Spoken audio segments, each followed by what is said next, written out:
بلوچستان میں 4 وزیراعلیٰ کا دور آیا لیکن رکنی ٹو بارکھان روڈ کا کام مکمل نہ ہو سکا۔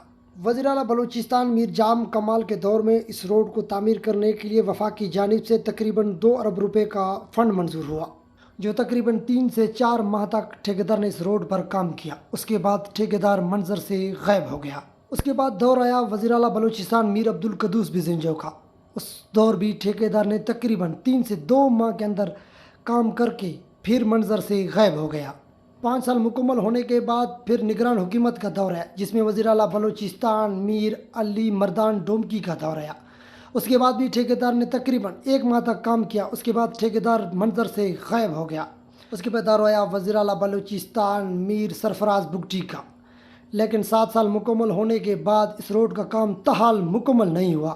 سبی، دھکی، کولو اور بارکھان کو پنجاب سے ملانے والی یہ مین شاہراہ ہے۔ روڈ خستہ حالی ہونے کی وجہ سے روز یہاں پر حادثات بھی رہنما ہو چکے ہیں۔